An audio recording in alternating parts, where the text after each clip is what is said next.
So our sorority said yes. The minister of First Baptist said yes. And this was so organic. It was just people just wanting to celebrate that first official national holiday for Dr. Martin Luther King. For the first several years, we had individual speakers. The first one was my husband. Yes, if you want to say that I was a drum major, say that I was a drum major for justice. Then we had Dr. Dorothy Irene Height from the National Council of Negro Women. We had Dorothy Gillum, the first African-American reporter for the Washington Post. We set the tone, but the really, really wonderful part also came when principal of a school, and her name was Miss Lily Jessie, and she was a member of the sorority, and she thought that we should take it to another level. And so the idea for the Martin Luther King Youth Oratorical, really, to be honest with you, it came from Dr. King. I thought of the idea of having students speak instead of having adults speak. And one day I was watching a TV program. It was Howard Rollins, who played the father, Dr. King Sr. And somewhere in the middle of it, I was actually taking a nap, and I woke up to hear, Martin, you get ready. You got to get ready for your oratorical.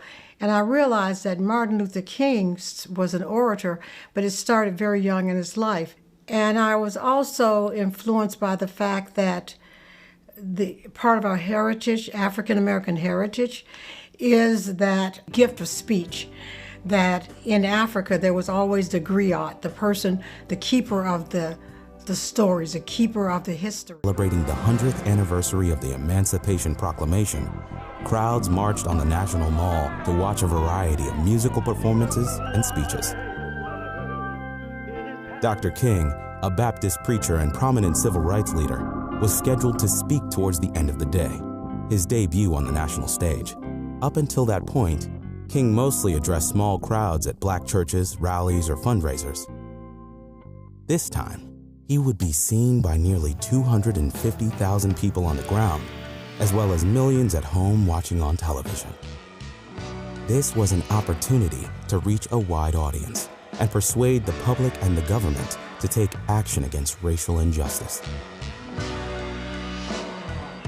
The night before, King worked with a close group of advisors to get the speech just right. They worked through the night, settling on a final draft in the pre-dawn hours of August 28. Interestingly, the phrase, "I have a dream," a phrase he used in earlier speeches, was nowhere to be found in this copy. The words wouldn't manifest until almost halfway into Dr. King's speech, when gospel singer Mahalia Jackson, who had performed earlier in the day, called out to him from the sidelines to tell them about the dream. King set his prepared remarks aside and improvised the rest, crafting a soaring speech that would sear into the minds of millions of Americans.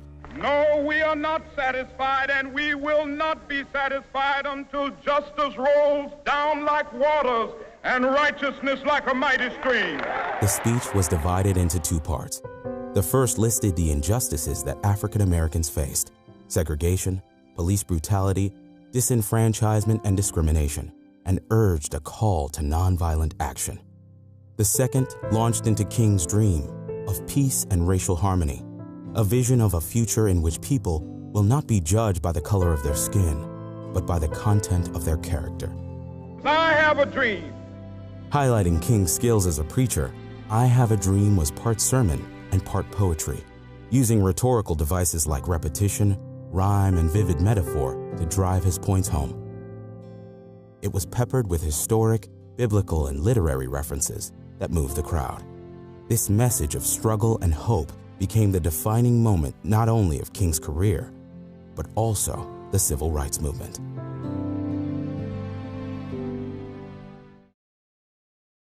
Good Good morning, ladies and gentlemen, boys and girls. My name is Sheila Mitchell, Chair of the MLK Oratorical Competition and Program, hosted by the Prince William County Alumni Chapter of Delta Sigma Theta Sorority Incorporated, now in its 31st year.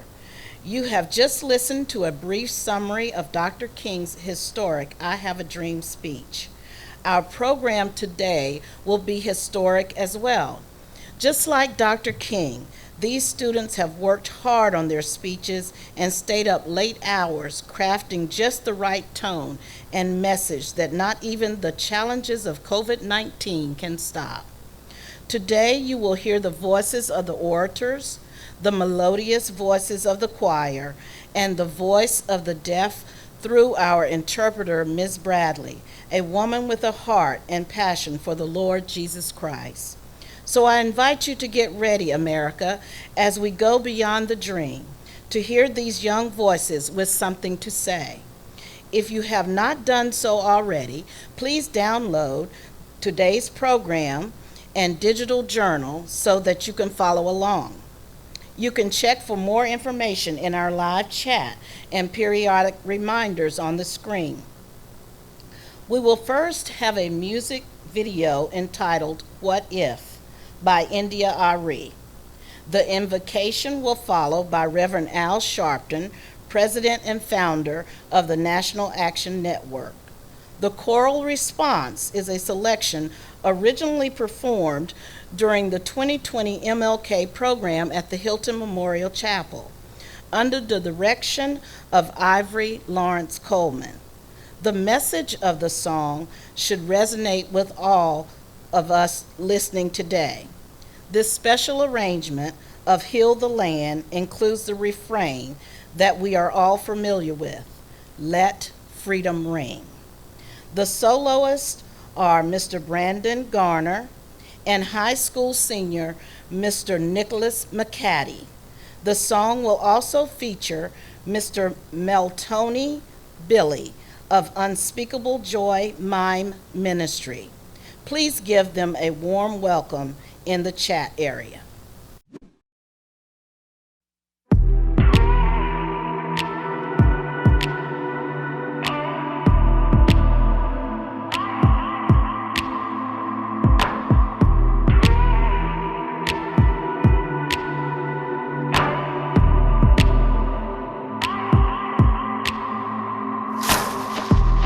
What if Martin didn't stand up? What if Rosa didn't sit down? What if Malcolm didn't man up? Where would we be now? What if Marley didn't get up, stand up? What if Du Bois didn't come to advance us? And Mandela didn't come to teach us? Where would we be now? We are the ones we've been waiting for. We can change the world. We can change the world with our love, love, love, love, love, love, love, love. 'Cause it is up to us.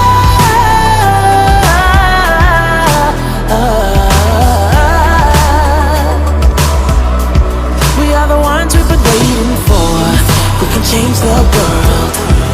Our love can change the world. We can change the world with our love, love, love, love, love, love, love, love. Our love can change the world. What if Maya didn't speak out? What if Langston Hughes didn't write it down? What if Josephine Baker didn't dance it out? No. Tell me, where would we be now? What if Sojourner never told the truth? Or Ida B. Wells never printed the news? Harriet never went underground? Where would we be now? We are the ones we've been waiting for. We can change the world. We can change the world with our love, love, love, love, love, love, love, love. 'Cause it is up to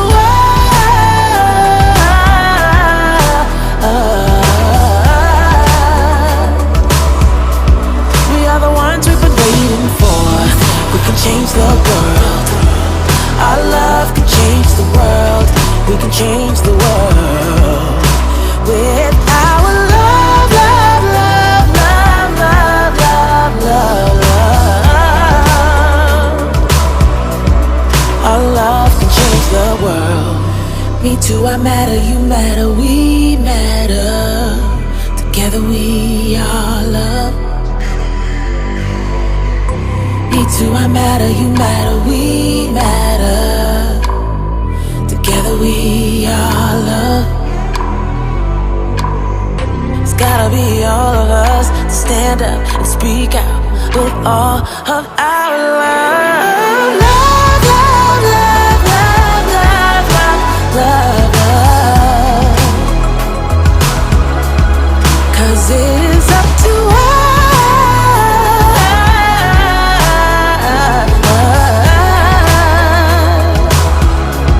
We are the ones we've been waiting for. We can change the world. Our love will change the world. We will change the world. With our love, love, love, love, love, love, love, love. Our love will change the world. Oprah, Kamala, Ava, Tarana, and Lena, Serena, Viola, Opal, Patrice, and Alicia. You and me are the chosen. Right now, this is our moment. We are a people of motion. Our love's gonna change the world.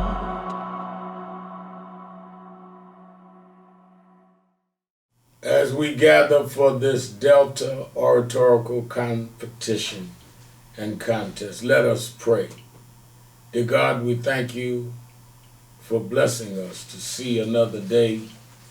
We thank you for blessing us despite the challenges with the pandemic and the challenges in our general society, that you give us life and hope and give these contestants the spirit to speak and give oratorical meaning to life and challenges. Give us strength. Give us the determination and the perseverance to go on, and let us speak words of hope and speak words of those that need to be healed even at this time. And we will be careful to give your name the praise, and the glory and honor shall be thine, not ours. Amen.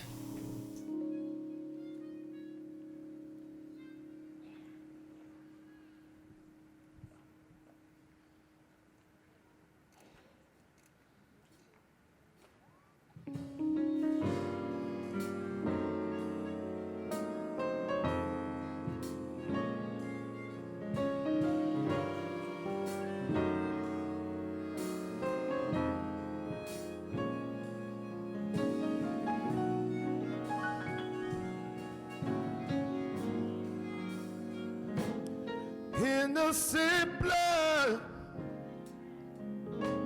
in the rain, so much killing in the land. People are dying in the land. My prayer is to heal the land. There is hatred in the land. There is crime in the land. No love in the land. My prayer is to heal the land, heal the land.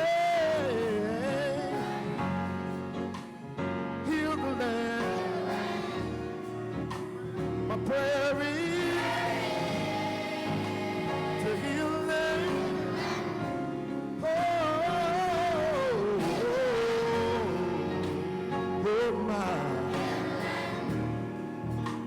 my prayer is to heal the land.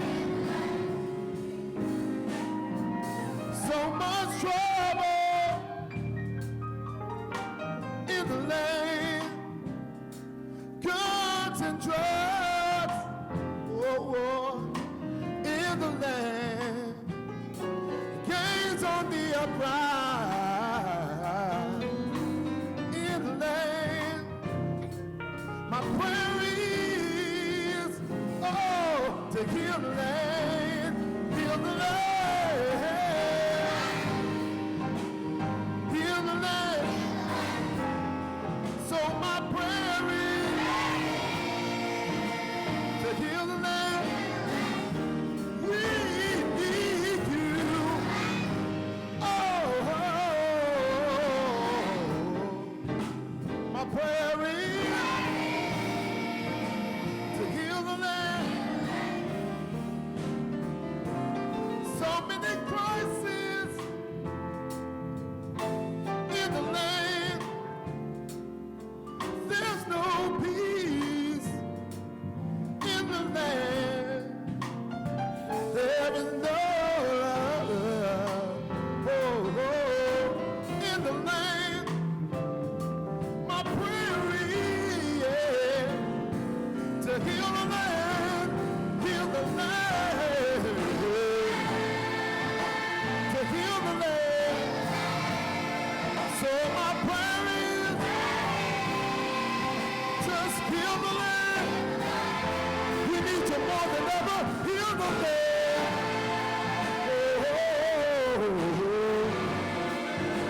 My prayer is to heal the land. Say right now. My country, 'tis of thee, sweet land of liberty. Of thee I sing. Land where my fathers died, land of the pilgrim's pride. From every mountainside, let freedom ring. Let freedom ring. My prayer is, let freedom ring. Let freedom ring. Let freedom ring. Oh, my prayer is, let freedom ring. My country, 'tis of thee, sweet land of liberty. Of thee I sing. Land where my fathers died, yes. Land of the pilgrim's pride. From every mountainside, let freedom. Come on, can y'all help us say, heal the land. Heal the land. My prayer is,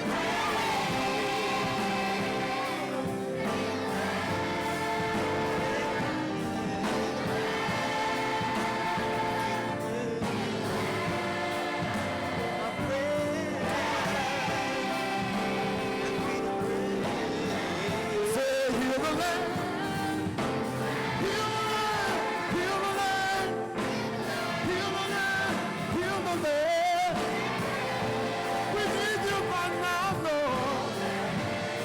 Stop by and see about us.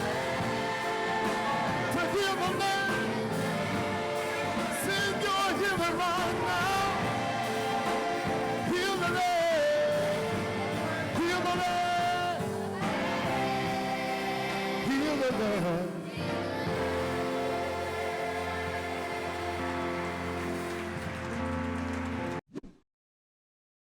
Thank Thank you, Reverend Al Sharpton, for the invocation, and thank you, MLK Community Choir, for your beautiful contributions thus far. Good morning. My name is Sharon Andrews, President of the Prince William County Alumni Chapter of Delta Sigma Theta Sorority Incorporated, and on behalf of the members of our chapter, welcome to our 2020 virtual Dr. Martin Luther King Jr. Oratorical Competition and Program. What a difference a year makes. Last year, we were blessed to be in the beautiful C.D. Hilton Chapel, and today, we're in the comfort of our homes. I say we're still blessed. We have a new way of doing business with the activities in our communities and celebrating our youth. I've asked our MLK committee to dig deep to find a way to continue our celebration efforts this year, even with all the limitations. And they made a way out of what seemed to be no way. So let me pause right here and now and say thank you to the chairperson, Sheila Mitchell, and the MLK committee, the technology team, the school administrators, oratorical coaches, local and virtual community, and our patron and sponsors who helped make this program a virtual presence today. Thank you. Our program theme this year is Beyond the Dream, Young Voices with Something to Say.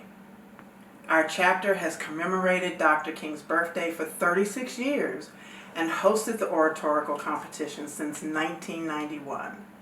Today, we not only have the opportunity to welcome our local audience, but a virtual audience that expands across this nation and around the world.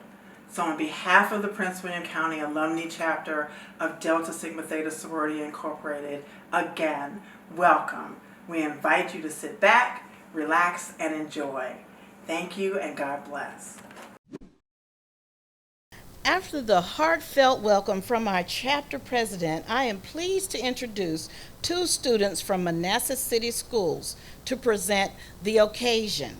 The Occasion was co-authored by Dr. Richie Carroll, past president of Prince William County Alumni Chapter of Delta Sigma Theta, and Dr. Sandra Mitchell, immediate past co-chair of the MLK committee. Escarlett Roque Lopez will deliver the first part of the occasion. Escarlett is a senior in high school, and she has participated in the competition for several years. She is a proud member of the women's varsity wrestling team. She enjoys reading and working on projects for school activities. Her plans for college include attending Northern Virginia Community College with studies in general engineering, and after 2 years, she plans to transfer to George Mason University to complete a bachelor's degree in either aerospace or mechanical engineering. She will go on to complete a master's degree at Virginia Tech. Her selected colleges and universities will be fortunate to have such an eager learner. The next person to present The Occasion, Part 2, is Aileen Rose Tower. She also participated in the 2020 oratorical competition and eagerly volunteered to be a part of this year's program. She is a freshman in high school. She loves to read, write, and listen to music. She told us that education is a key part of her life, and she works hard to strengthen her public speaking to support the big dreams she has for the future. Those plans include studying to be a dermatologist, as a member of Generation Z, young people that she describes as heroic. She feels they have been through and have seen a lot. Aileen has aspirations of being a public figure to step up and speak on the things she has seen so that we all become stronger. Miss Aileen Rose Tower will present Part 2 of The Occasion. Please welcome them both. Beyond the Dream, Young Voices with Something to Say. The Occasion, the final version. Today we celebrate the birth of a man who has changed the course of history forever. Reverend Dr. Martin Luther King Jr. was a man of strength, intelligence, and conviction. Most of all, he was a man of faith. Nearly 60 years after his monumentous I Have a Dream speech, only a portion of his dreams has become a reality, and programs like this are saying with a loud voice, "We will not let his dreams die." Fortunately, young people like me are being taught at a very young age that racism is wrong. The problem is not everyone has learned that as a child, and unfortunately, helping our world to embrace and celebrate differences is a real and enormous challenge. Dr. King knew it would not be easy to transform our nation into a beautiful symphony of brotherhood. Think about the difficulties that we see today with the continuing debate over voter registration and suppression, police brutality, and the shooting of unarmed people of color. Dr. King could not foresee all that awaits us as people. He could not foresee that an African American president would be celebrating the 50th anniversary of his speech in front of the Lincoln Memorial. Surely he did not foresee a monumentous dedication to himself just a short walk away. He certainly did not foresee a woman of color becoming the first woman ever to take seat of Vice President of the United States of America. He may not have foreseen these monumentous events, but he did see the path. He did see a future in which the country would embark on a path of racial justice. His words about his vision and his dreams live on, spoken in 4 short words. In 1963, "I have a dream," had become shorthanded for Dr. King's commitment to and belief in freedom, justice, and nonviolence. Yes, those short 4 words, "I have a dream," had a meaning then, and they have a meaning now, especially to young people like me. Despite the divisions we see in America today, it is up to us, generations Y and Z, to ultimately help achieve Dr. King's dream. One of the most meaningful ideas that Dr. King emphasized was that Americans have a hunger for progress. To make this progress, we must engage in difficult conversations. We must help with awareness. We must examine every aspect of our behavior. We must walk our talk. We must learn to think as one, exist as one, and speak in one voice. The speakers participating in this program today have dared to dream beyond the current conscience of Americans. They are aware of what is taking place on their screens, at newsstands, and on social media. Their voices reveal their courage to dream and to work to achieve Dr. King's dream.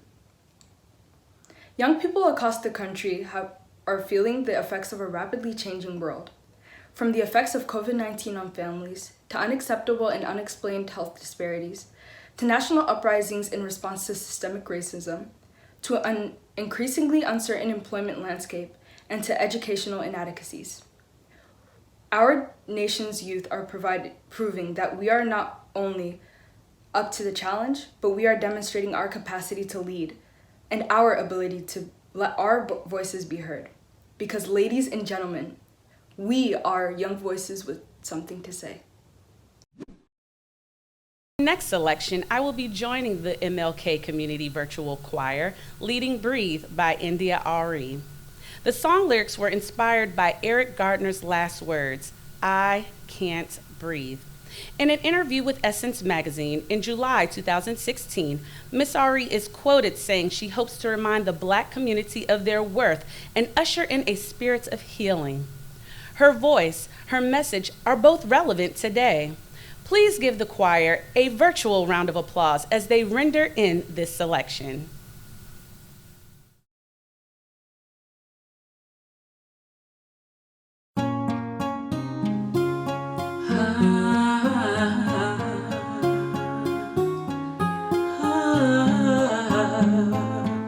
Sometimes you just can't believe the things your eyes see. So much injustice in this life, and it's happening right on your TV screen. So you drop to your knees and you're praying, 'cause you can hear him saying he can't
face of a society that doesn't value your life.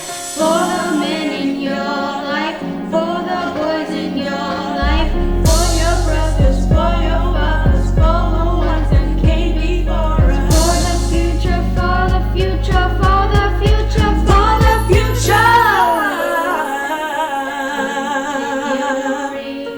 In times like these, that's what your heart is for.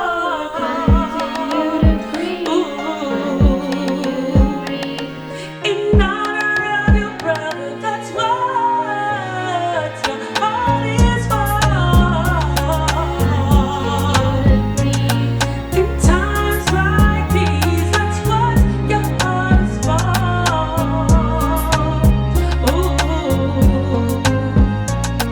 In honor of your brother, that's what your heart is for.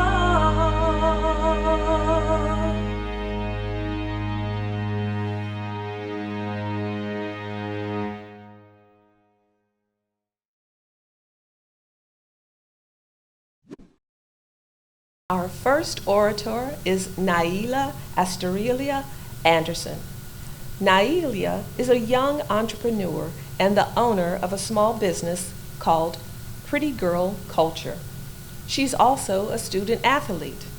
Naila has a passion for activism, and she feels the MLK competition is a great way to share her ideas.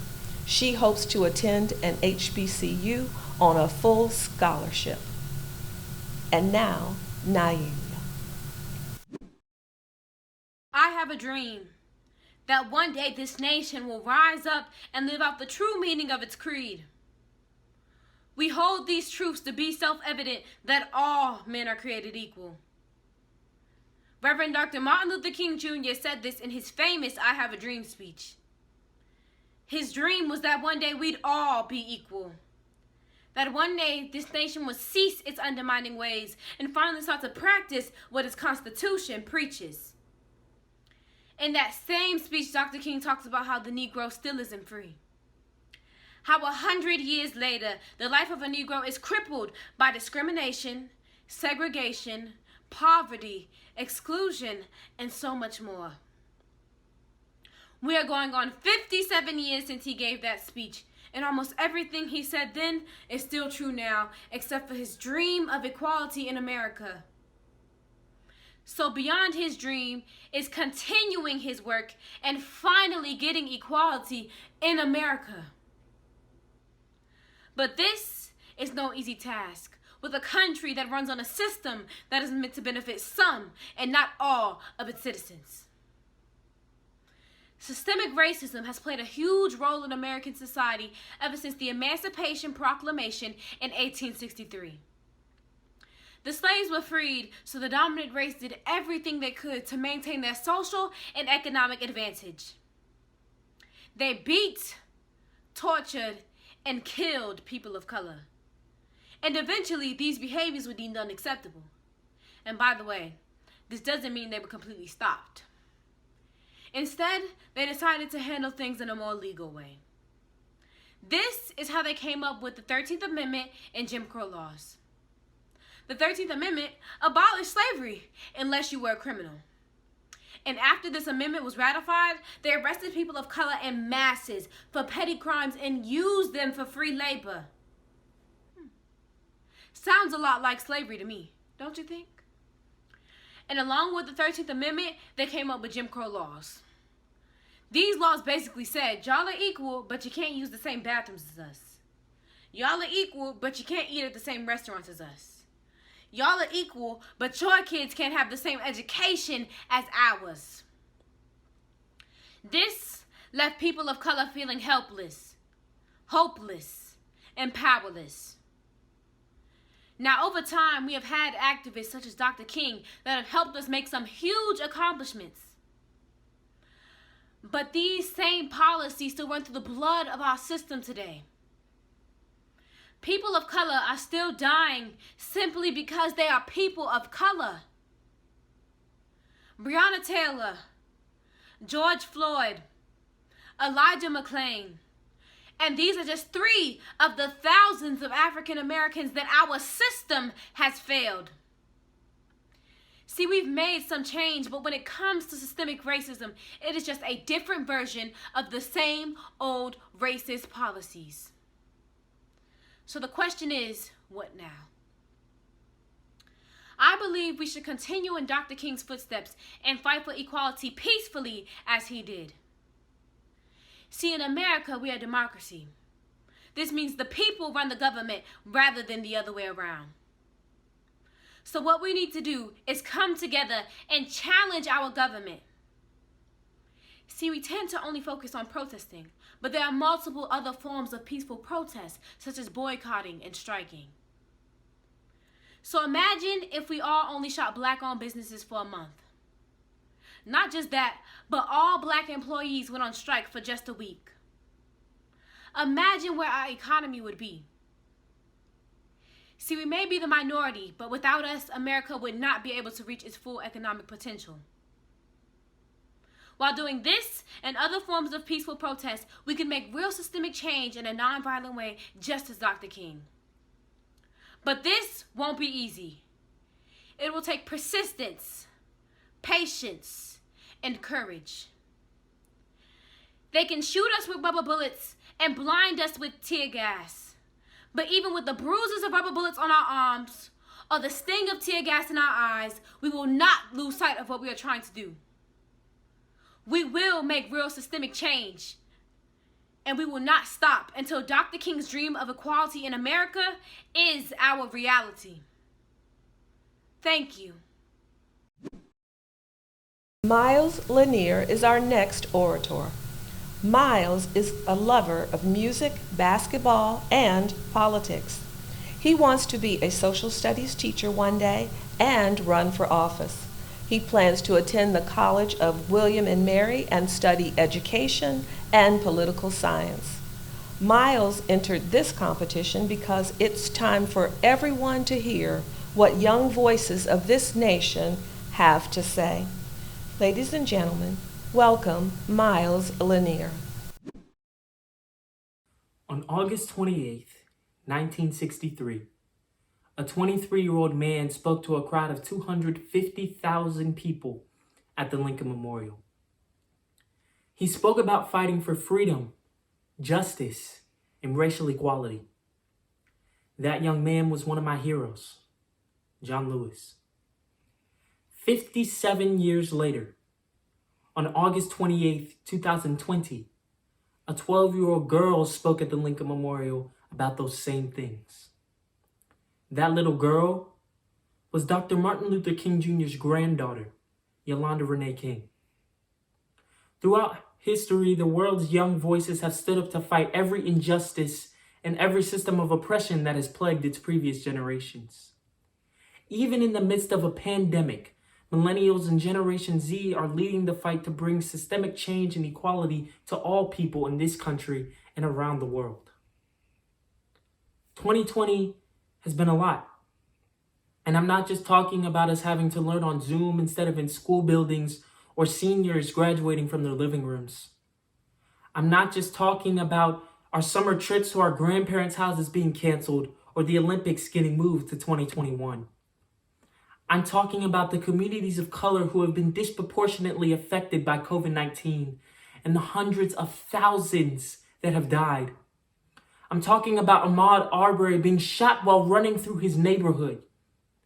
I'm talking about George Floyd saying, "Mama, mama, I can't breathe," as a police officer dug his knee into the skin on his neck. I'm talking about Breonna Taylor being slain in her own home and her neighbor's walls getting justice before she did. I'm talking about Kawan Charles, who was almost the same age as me, being killed just like Emmett Till 65 years before him.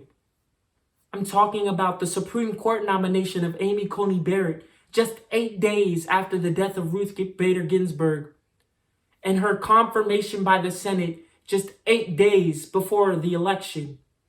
I'm talking about raging, burning, scorching wildfires in California and the highest number of hurricanes we have ever witnessed in a single season. We have had so many hurricanes that we had to start using the Greek alphabet for these storms.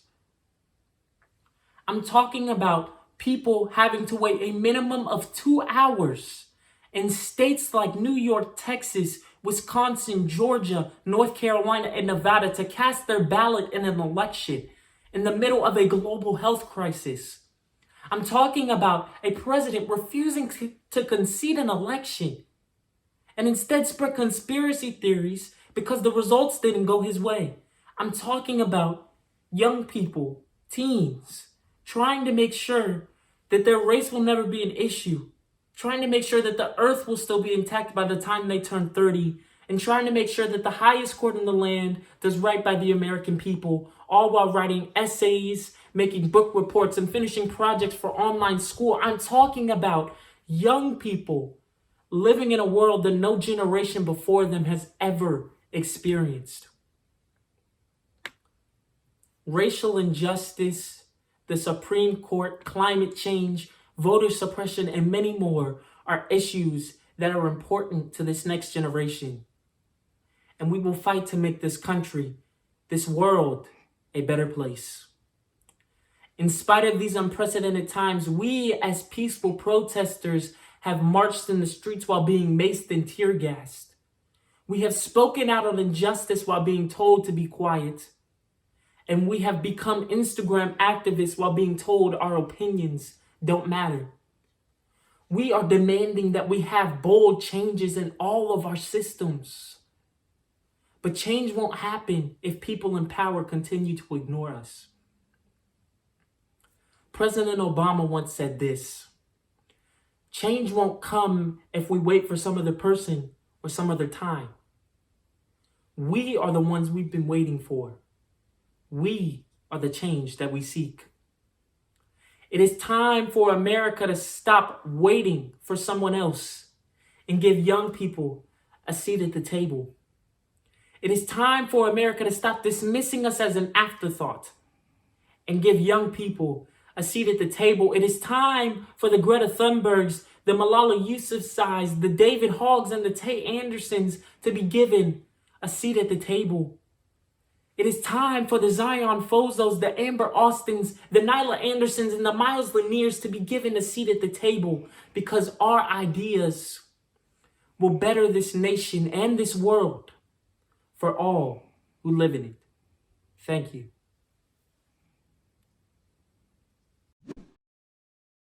Ladies and gentlemen, before the introduction of our next guest, a familiar name and voice to the MLK program, I am sure you have been amazed with what you have seen and heard from the talented voices of our virtual choir to what has been presented by our student speakers and orators who have already given you something to think about and discuss. I can almost hear the thunderous applause and feel the joyous emotion being expressed in the chat area. I encourage you to keep watching and continue to show your support with positive comments in our live chat. Thank you. Norman Jones III is a fourth-year student studying public policy and administration at James Madison University in Harrisburg, Virginia. Norman is very involved at JMU as a campus tour guide and the revitalizing president of BOND, an organization focused on supporting, connecting, and engaging male minority students on campus. He also serves as student representative to the Board of Visitors for the second consecutive year. The board is the highest level of governance for public universities in the Commonwealth of Virginia. Norman has held several leadership positions, received, and many recognitions over the years that has attributed to the annual PWCAC-DST-MLK oratorical competition, having been blessed to win 5 consecutive years beginning in 2013. The annual event not only developed Norman's speaking skills, but provided him with a passion to change the world, both through the what we say and how we say it. Norman's goal is to enter local government to carry this passion forward, uplifting communities through the structural advancement of positive change. Norman, with this passion and mission-oriented, we know you will succeed in carrying out your goals. All the best. Ladies and gentlemen, today we honor and recognize the life and contributions of Congressman John Lewis, who left us in 2020. Congressman Lewis gave us a blueprint for nonviolent activism and for securing our right to vote. But perhaps most importantly, he told us that in the pursuit of social change and justice, we needed a way to get in the way, to get into trouble, good and necessary trouble. And so on this important day, we also want to recognize that right here in the greater Prince William County area, we've gotten into some good trouble. We've witnessed so many of our community members, young and old, take up this mantle left by Congressman Lewis to disrupt the status quo and to create powerful change in the direction of justice and unity. So just think about what good trouble has gotten us. We've seen our community rise up this year, proclaiming that symbolic representations of the Confederacy and racism have no place in our community. And why? Because those who say that Confederate names and statues are only about history or heritage, those people are wrong. These symbols and names also represent a desire to maintain slavery, segregation, and racist oppression and endangerment of Black lives. And for so many Americans, especially Black or African Americans, these statues and symbols are painful reminders of representations of what this country should not be. But this year we reached a moment of reckoning thanks to our good trouble. We've stepped up and dared this nation to live out the true meaning of its creed. So with this good trouble in mind and the work that we've done this year, the Prince William County community came together to put us on the right side of history. For example, good trouble got us to change the names of both Stonewall Middle and high schools to honor local Black figures. So what was formerly named Stonewall Middle School is now named Unity Braxton, recognizing two historical figures in Prince William County, Celestine and Carol Braxton. And what was formerly Stonewall High School is now named Unity Reed, named for Arthur Reed, a deeply loved and unforgettable presence who both served this country and our students. And Unity Reed High School in particular has a very rich tradition with this Martin Luther King program. As renowned author, scholar, and anti-racist, Dr. Ibram Kendi was one of the Martin Luther King speakers in the year 2000. And I myself, Norman Jones III, have represented Unity Reed as a multi-year oratorical winner. But as an alum of both of these schools, Unity Braxton and Unity Reed, I could not be more proud and driven by these historic changes we've made in this county to recognize Black history. And so continuing this spirit of good trouble and disrupting the status quo, we've also seen changes in the city of Manassas, where we just elected the first woman and first African American mayor for the city, Miss Michelle Davis Younger. John Lewis is proud. We are proud of Mayor-elect Davis Younger and her trailblazing accomplishment. That's the result of good trouble, making a historical impact, an unprecedented one, in a year full of so much uncertainty. And here in Prince William County, we've also got an organizational chapter of Voice, Virginians Organized for Interfaith Community Engagement, which has disrupted injustices around the Commonwealth for quite some time now. And this year, Voice helped to create the first ever public defender's office in Prince William County and eliminated Virginia's practice of suspending driver's licenses for unpaid court debts, a practice which had denied driving privileges for more than 500,000 Virginians. Voice has been making good and necessary trouble. But most importantly, we saw what good trouble can do this past November, where we witnessed record-breaking voter turnout, despite the many blatant efforts to suppress it. And as a result, President-elect Joe Biden will step into the White House in January. But even more importantly, he'll bring with him our first woman and first woman of color to serve as Vice President of these United States, California Senator Kamala Harris. That is the result of good trouble, necessary trouble, breaking down walls and barriers to create what's good, right, and decent. And what could be a more fitting tribute for such a good and decent patriot as Congressman Lewis? Congressman Lewis told us before he passed that we're engaged in a fight for the soul of this nation. In Prince William County, Manassas City, and Manassas Park, thanks to the good trouble you've caused, to the passion that you've stirred up, John Lewis, who sacrificed much of all of his life, is surely proud of all that we have achieved. Thank you for getting in good trouble.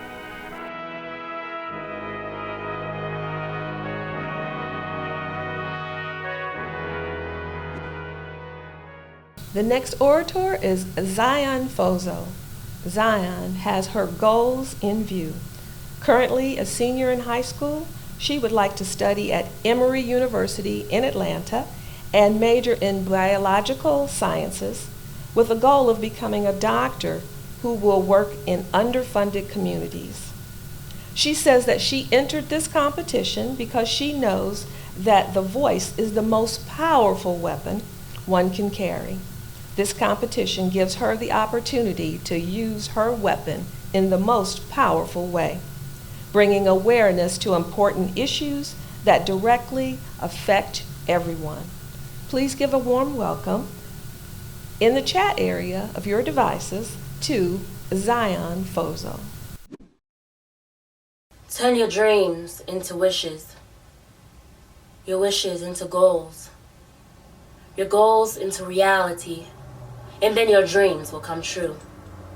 The wise man's words resonates deep within me as a reminder that it goes beyond the dream. All dreams end, and every dreamer wakes up. Wake up and see the world for what it truly is. Make your dreams the reality. But a question arises. When will Dr. King's dream become my reality?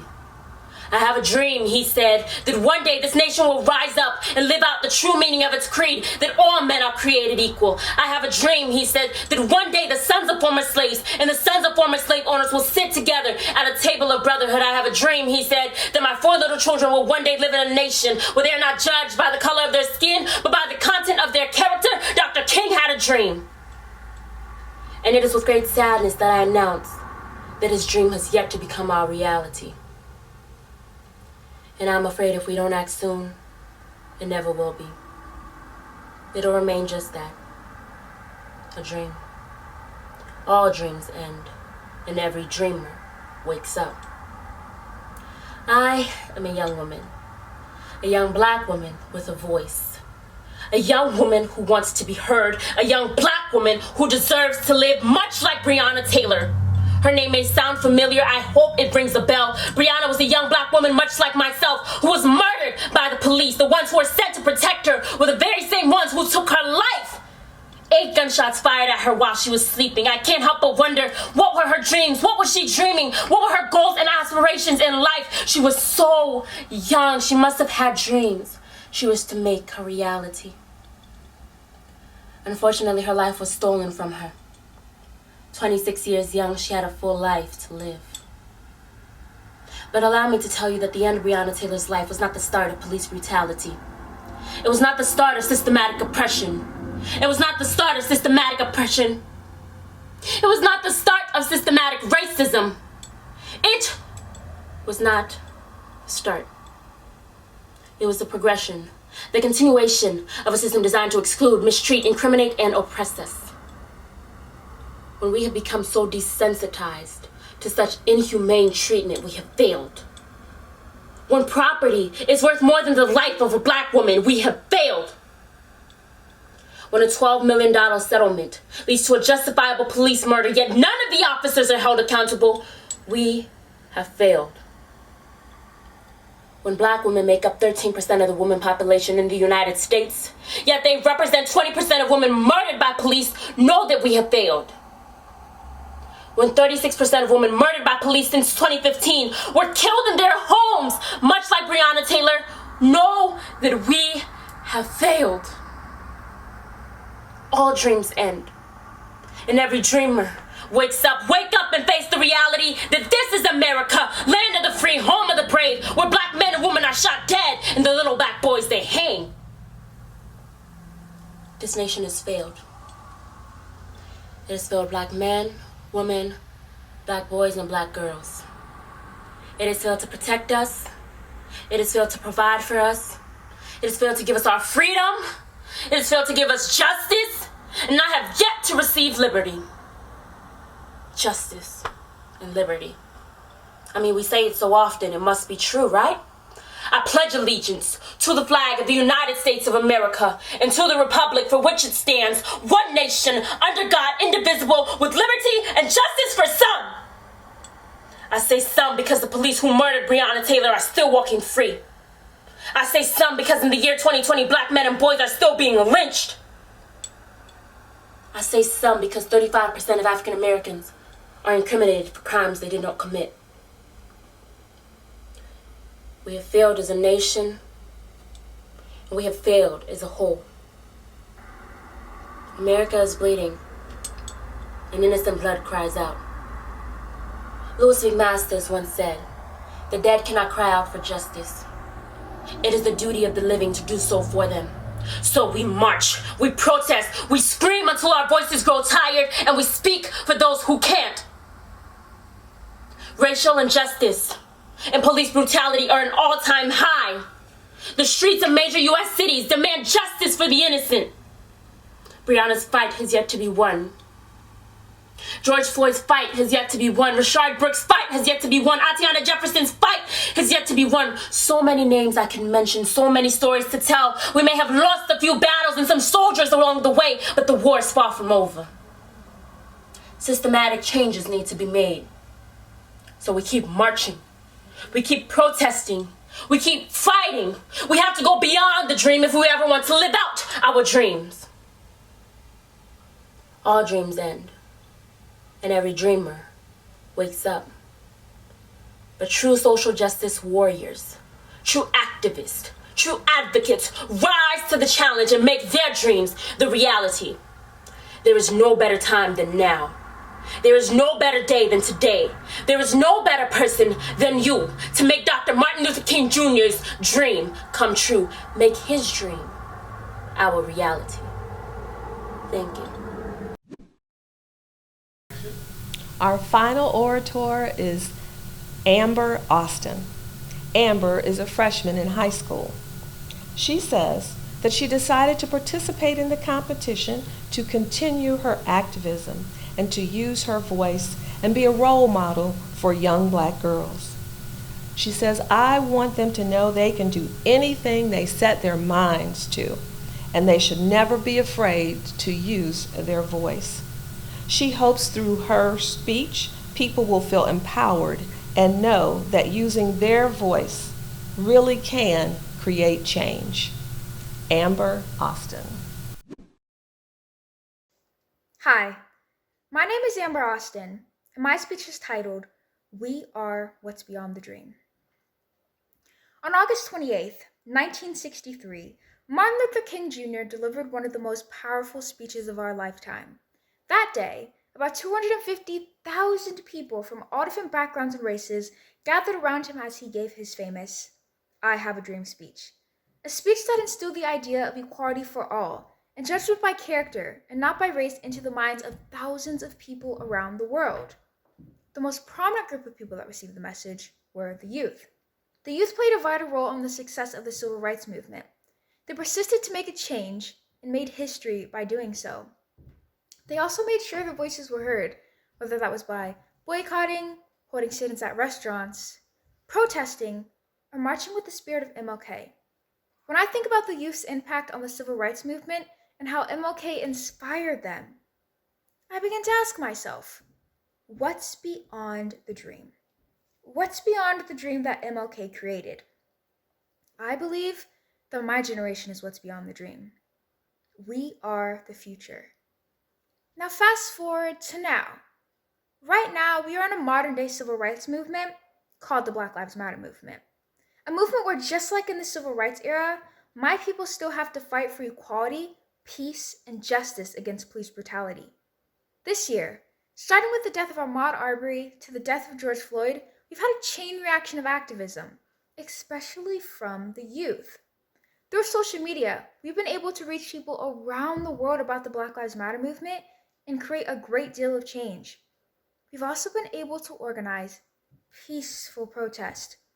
Unfortunately, the protests became violent when the police showed up, intimidating people and infringing on their First Amendment rights. They had shields and guns, but we had something even more powerful. The determination to receive justice for the lives that had been unrightfully taken and our voices.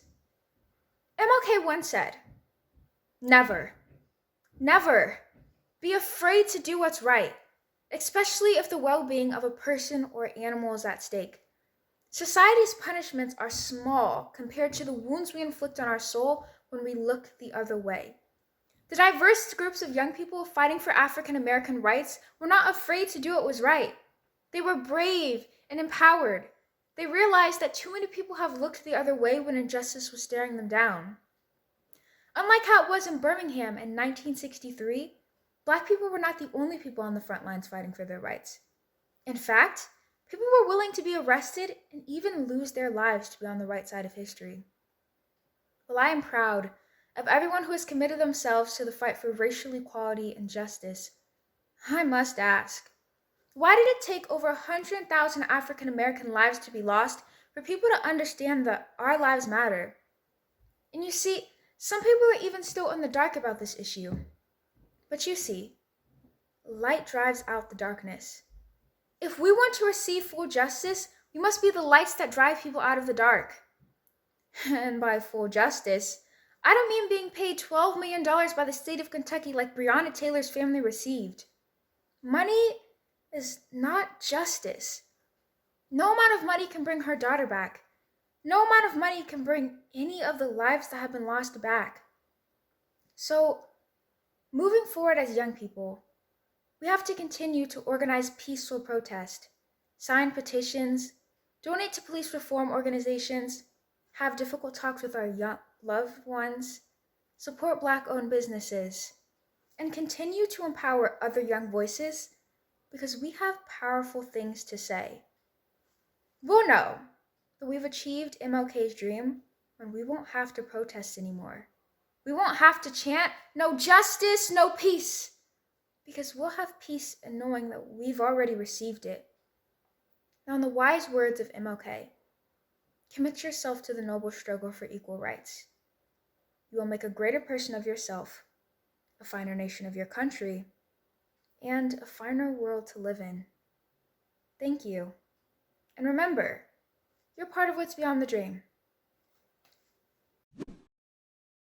You have just heard from our final speaker. So let's give them all another round of applause. You can do that in the chat.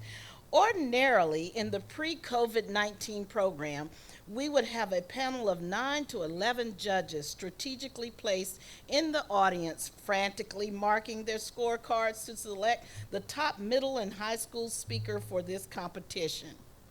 Well, that's not going to happen. In just a few moments, you, our virtual audience, will be the judge. You will pick the top winner, so I hope you are ready. Monetary awards are awarded to each student participant, so choose wisely. The top winner today will receive an additional monetary award in addition to a gift card from the family of the late Colonel Joseph W. Bonnery Sr. He was the first MLK speaker as an adult. His widow, Ms. Joanne Bonarise, is a beloved Delta Deer, a champion of the program, and the first chairperson of the program. All participants are presented with the sorority's Delta King medallion, appropriately named the Drum Major Award. And you have seen each student wearing them today.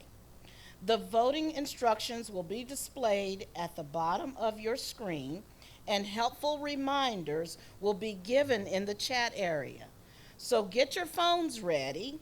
You can only vote one time for one orator from each device.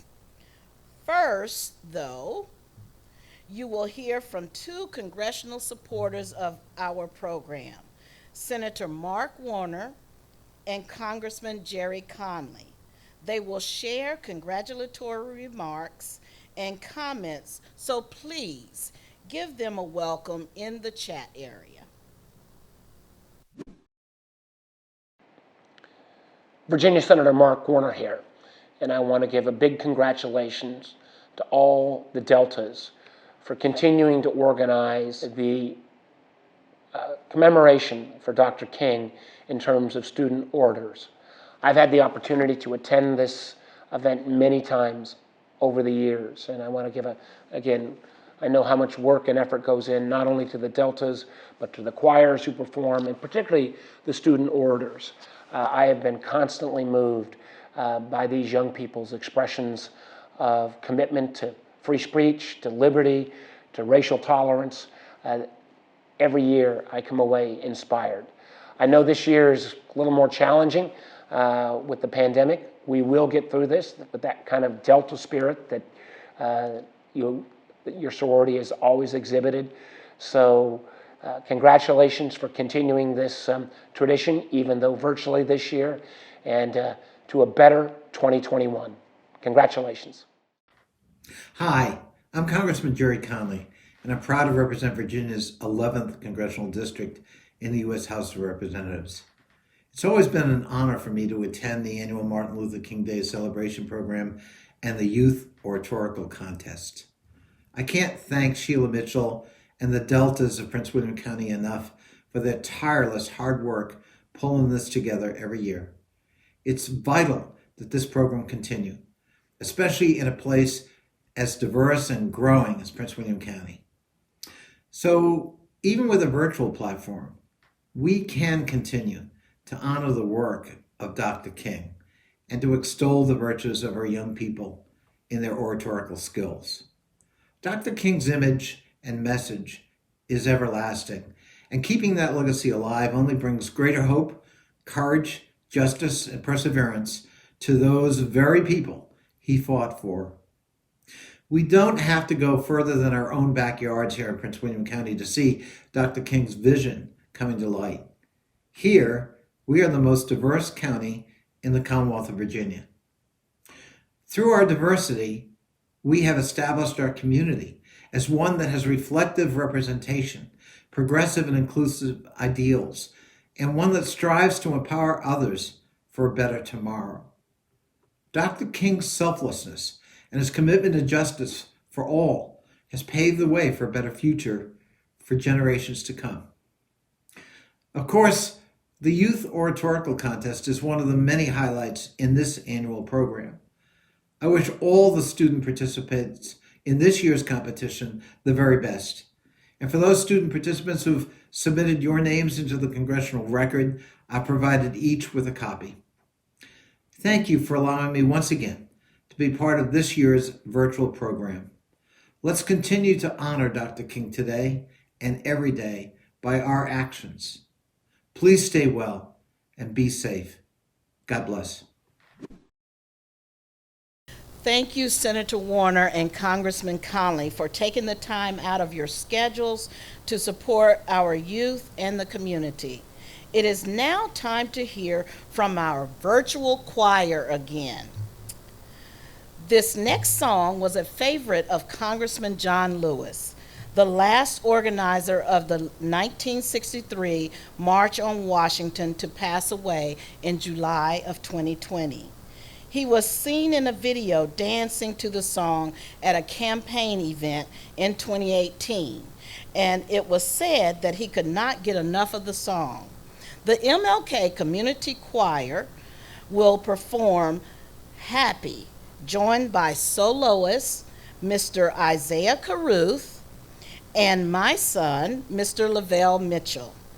Once the music starts and you hear the beat, let's all get up and virtually clap our hands, sing along, and dance. Let's move.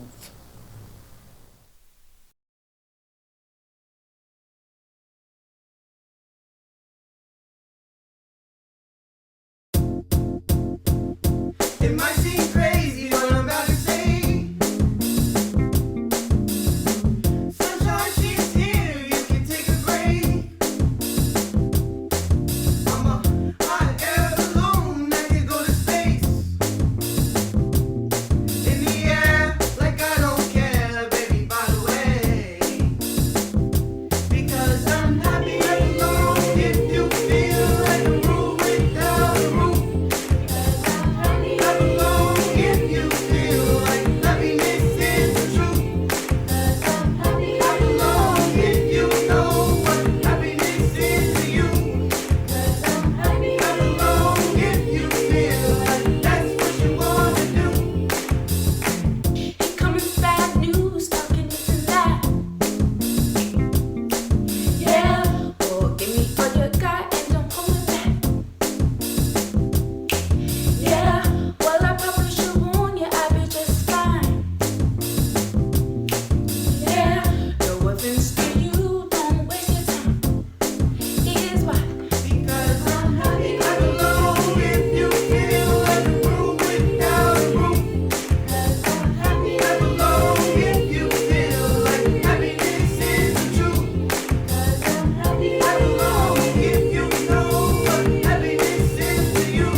was a lot of happies. Is that the end of the song or did your phone just cut off? Oh, it's over. Oh my gosh. right, everyone, that was fun. Due to this virtual programming, you have probably figured out by now that this is pre-recorded. Big shout out to our videographer, Mr. Torrance Hill, and graphic designer, Mr. Marlon LeCount Sharp, for putting up with all of my multiple visionary changes throughout this process. I hope this has been an enjoyable experience for you, and you are already making plans to join us again in 2022.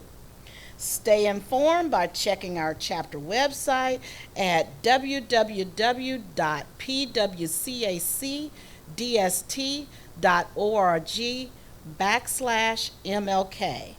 And you can subscribe to our YouTube channel at PWCAC-DST-MEDIA. The Prince William County Alumni Chapter of Delta Sigma Theta, in affiliation with the Delta Research and Educational Foundation, or known as DREF, sincerely appreciate the support of our patron donors and our I Have a Dream legacy sponsors. Your direct monetary donations and generous in-kind donations, such as the technical support and facility use provided by the Upper Room Christian Cathedral, has been a valuable resource to this program. At the time of taping, Dominion Energy, a first-time donor, is the highest single donation received at the Dreamweaver level. Other donors and sponsors are listed in your digital journal, represented by an ad or their name. Today, the MLK Committee will host our annual King Day of Service project following the MLK program broadcast during the hours of 3 p.m. to 6 p.m. Eastern Standard Time. In-kind donations of shampoo, conditioner, hand sanitizer, deodorant, and razors will be collected at the Upper Room Christian Cathedral, 10654 Wakeman Court, Manassas, Virginia, 20110. Contactless donation drop-off guidelines will be followed. The Manassas Hunger and Homeless Outreach Ministries of Manassas will be the recipient of the donated items. Monitor the chat area and your program journal for more details. Let me just say, the many months of planning this program would not have been possible without the support and approval of the leadership from the 3 school districts in this area. Prince William County School Superintendent Dr. Steve Waltz and School Board Chair Dr. Babar Latif, Manassas Park Superintendent Dr. Bruce McDade, and School Board Chair Ms. Deborah L. McIntyre Yurkovich, and Manassas City School Superintendent Dr. Kevin Newman, and Chair of the School Board Mr. Sanford S. Williams, Esquire. Finally, I would like to say to Scarlett, Aileen, Nyla, Miles, Zion, and Amber, and your parents, a million thank yous for your participation and your patience with me and the committee for all the Zoom calls, emails, technology mishaps, and just plain interruption of your daily lives. I thank you from the bottom of my heart. Now, before we get to the voting, it would not be a birthday celebration without a birthday song. Today we invite you to sing along with our choir recorded at our program a year ago at the Hilton Memorial Chapel in Woodbridge.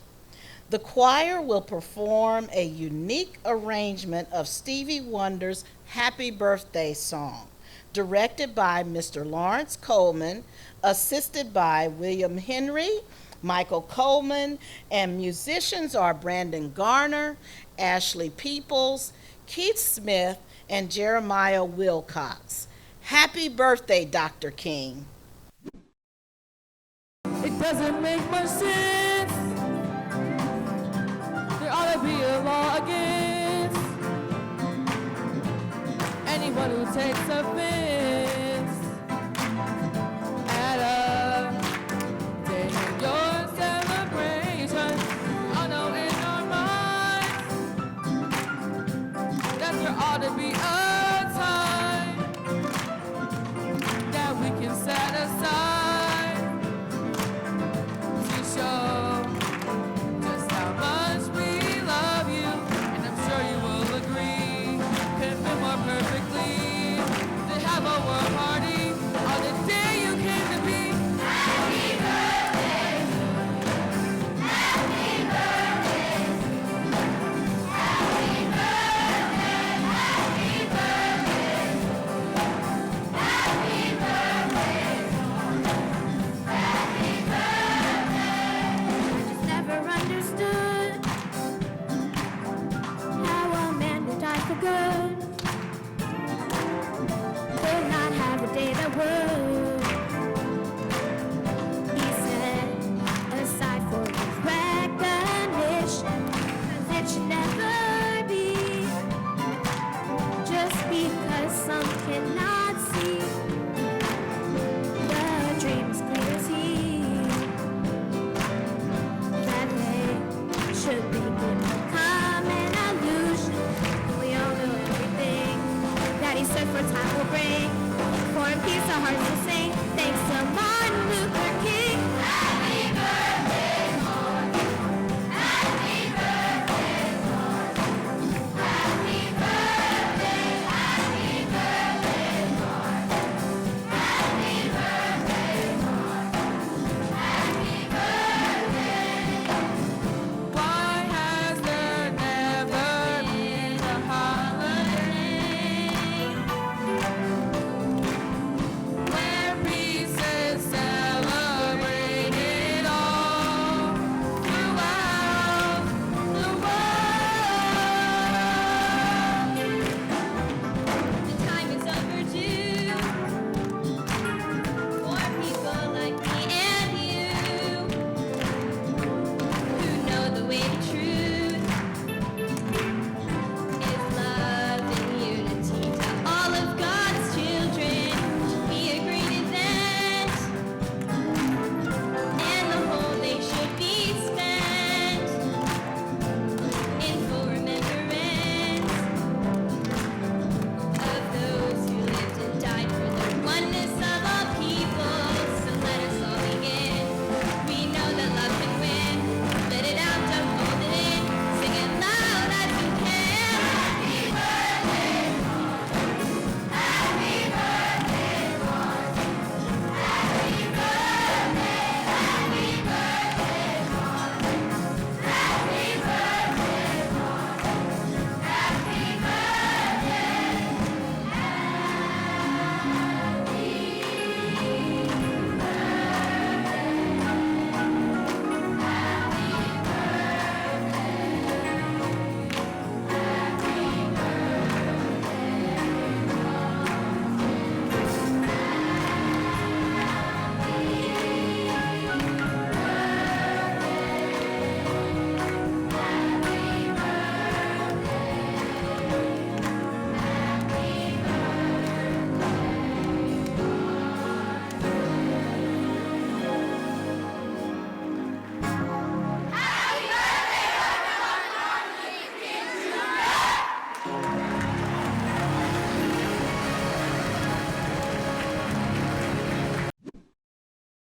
Okay, now the moment you have been waiting for, the voting.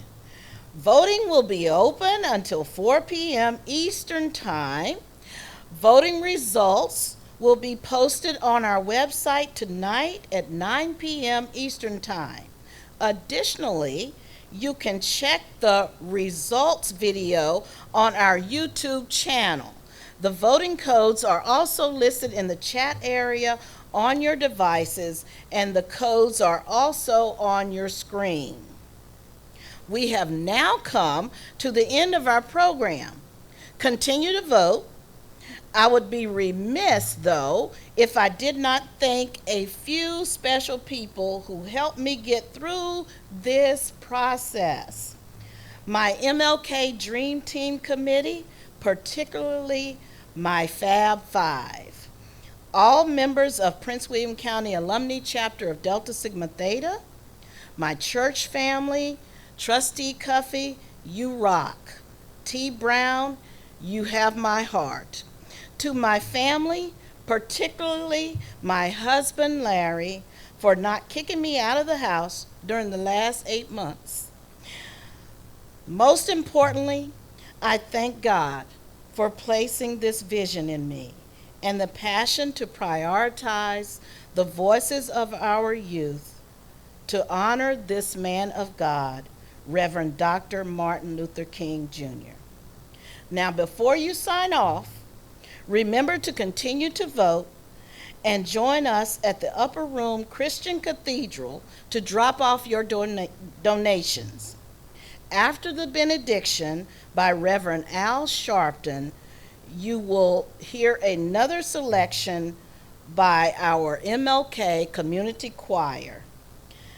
It's a familiar selection, We Shall Overcome, recorded at the Hilton Chapel at the 2020 program. Thank you and good afternoon.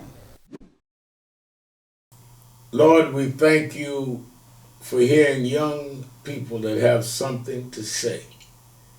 We thank you that as we remember this great servant, John Lewis, that he would be glad to know that some young people are prepared to pick up the mantle and get in good trouble and go out and do in their youth what he did in his, and so many of us have tried to emulate in our own. Now let us not just leave here so happy and proud of their talents, but leave here to help them continue with good trouble to change a world that needs changing and to continue a fight that must be continued. And let our egos get in the way of our agenda. And let us not be so caught up in ourselves that we forget about you. And now may the grace of God and the fellowship of his Son, Jesus Christ, rest, rule, and abide over all of God's children. Amen, amen, amen.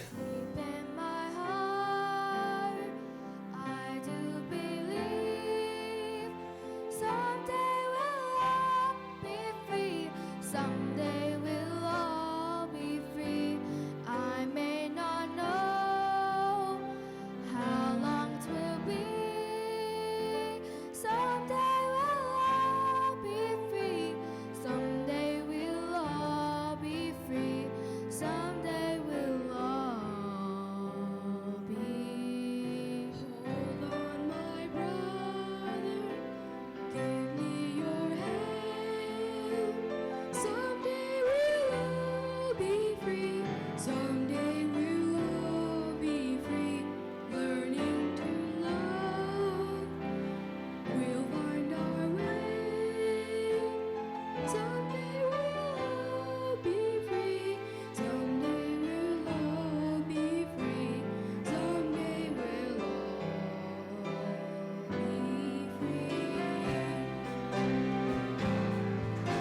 We shall overcome. If we can hold hands, everybody, we shall overcome. Here we go. 2, 3, 4.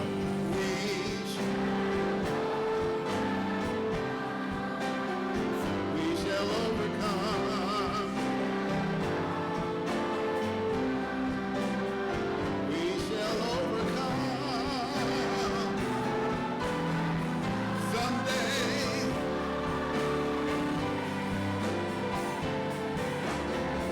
Oh,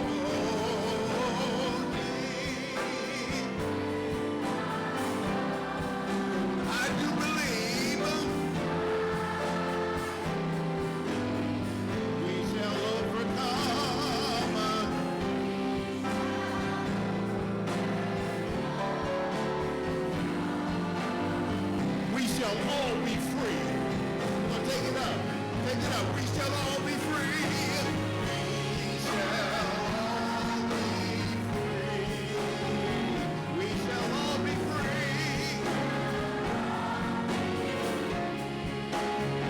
We shall all be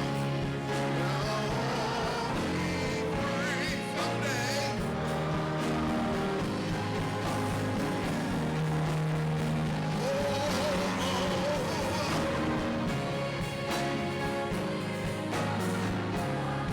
I do believe we shall all be free.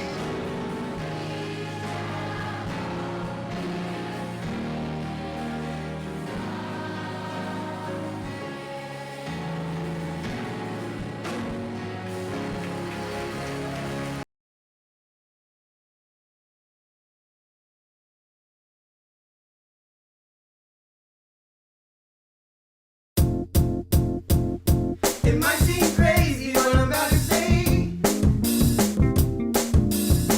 Sunshine, she's here, you can take a break. I'm a hot air balloon that can go to space. In the air, like I don't care, baby, by the way.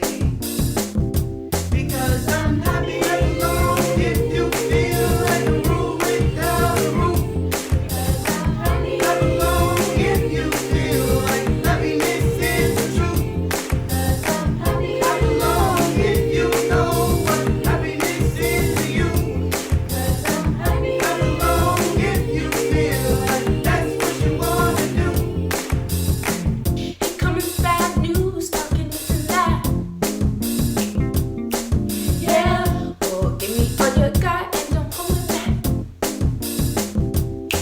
Yeah, well, I probably should warn you, I'll be just fine. Yeah, no offense to you, don't waste your time. Here's why. Because I'm happy. Clap along if you feel like a room without a roof. Clap along if you feel like happiness is the truth. Clap along if you know what happiness is to you. Clap along if you feel like that's what you wanna do. Bring me down, can't none. Bring me down, my love is too high. Bring me down, can't none. Bring me down, say it now. Bring me down, can't none. Bring me down, my love is too high. Bring me down, can't none. Bring me down, I say it now. Clap along if you feel like a room without a roof. Clap along if you feel like happiness is the truth. Clap along if you know what happiness is to you. Clap along if you feel like that's what you wanna do. Clap along if you feel like a room without a roof. Clap along if you feel like happiness is the truth. Clap along if you know what happiness is to you. Clap along if you feel like that's what you wanna do. Bring me down, can't none. Bring me down, my love is too high. Bring me down, can't none. Bring me down, I said. Clap along if you feel like a room without a roof. Clap along if you feel like happiness is the truth. Clap along if you know what happiness is to you. Clap along if you feel like that's what you wanna do. Clap along if you feel like a room without a roof. Clap along if you feel like happiness is the truth. Clap along if you know what happiness is to you.